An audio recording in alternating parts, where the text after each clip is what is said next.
মা, কাল নববর্ষ, কালকে কিন্তু আমরা বেড়াতে যাব। হ্যাঁ মা, কাল বেড়াতে যাব, সবাই মিলে গেলে খুব মজা হবে। না রে, কালকে হবে না, কালকে তোদের বাবার একটা কাজ রয়েছে তো, তোদের পরে কখনো ঘুরিয়ে নিয়ে আসবো। তাহলে কালকে মাংস রান্না করবে বলো? হ্যাঁ ঠিক আছে, কালকে তোদের মাংস রান্না করে খাওয়াবো। দিদি, মার মাংস রান্নাটা কি হলো? আমি যে আর থাকতে পারছি না, আমার খুব লোভ হচ্ছে। আর একটু দাঁড়া, হয়ে গেলে মা নিজেই এসে দিয়ে যাবে। মা, তোমার রান্নাটা কি হলো? হ্যাঁ হয়ে গেছে, দাঁড়া নিয়ে আসছি। এই যে মাংস নিচে রেখে দিয়েছি, এইখানে বসেই খাবি। বিছানায় একদম খাবি না, বিছানায় যদি পড়ে তাহলে কিন্তু খুব মারবো। না মা, পড়বে না, নিচে বসেই খেয়ে নেব।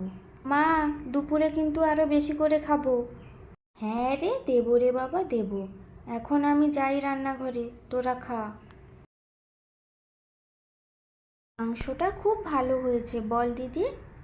হ্যাঁ রে ভাই, খুব ভালো হয়েছে। আমাদের তরফ থেকে আপনাদের সবাইকে শুভ নববর্ষের প্রীতি এবং শুভেচ্ছা জানাই। আমাদের দিনটা তো আজকে এইভাবে কাটলো, আপনাদের কেমনভাবে কাটলো কমেন্ট করে জানাবেন।